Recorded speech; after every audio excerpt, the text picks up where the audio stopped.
Hey everyone, it's Candace Roberts. I wanted to go over Botox and Dysport longevity. So sometimes I have patients that say, hey, my Botox or Dysport didn't last as long as it normally does. What are reasons for that? So let's kind of go through that. Botox and Dysport both last about 3 to 4 months. So it doesn't mean at that 3 to 4 month mark, you're going to wake up randomly and be like, oh my God, my Botox turned off, now I can move everything again. No, it means from the day of injection, that 2-week mark is the max potential, and then it's going to slowly wear off over that 3 to 4 months. So every couple days you're going to see, oh, it's coming back a little bit more, coming back a little bit more. So my seasoned patients that get it every 3 to 4 months, they stay on top of it. Those muscles are weak, so they never get a chance to fully form that wrinkle again. Well, move that muscle that causes the wrinkle formation. So that's going to keep kind of everything at bay a little bit better. But the patients that it's their first time or they come once or twice a year, it takes a lot more to get that muscle to kind of calm down. So think of it like whenever we go to the gym. You can't go to the gym one time and just get that 6-pack, right? Because you got to build up that muscle. So Botox and Dysport is kind of like the same thing in a sense. It's going to take a while to weaken that muscle that causes that wrinkle, okay?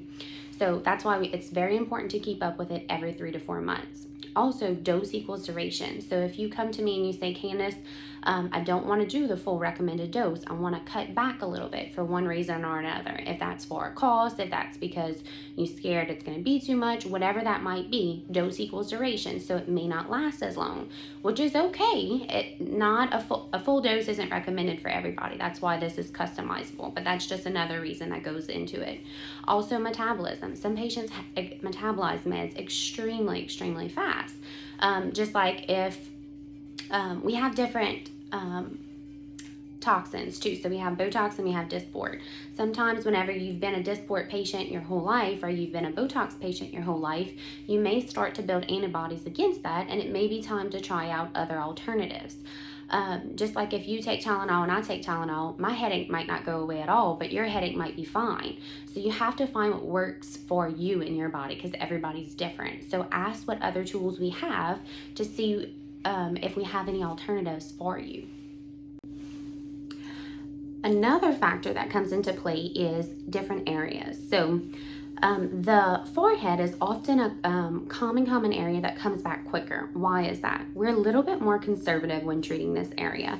If we go crazy with the dosing and kind of blow you out the water, then you're not going to have any movement at all, which is great. Some people like that, but other people kind of want to be a little bit more expressive when they talk and show a little bit more movement. So if we back off on dosing to stay a bit more expressive, then that area can come back quicker. So I usually tell patients in our glabella complex, that is the more of the higher dosings that we do. So that will typically last about 4 months.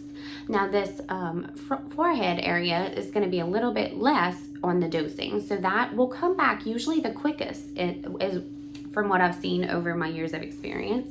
And then this area, or crow's feet, that usually tends to fall somewhere in between, depending on our dosing that we pick. Like I said, dose equals duration. So if you get the full recommended dose, then it will last the full recommended time. But if we kind of just skip on that area, then it may not last as long.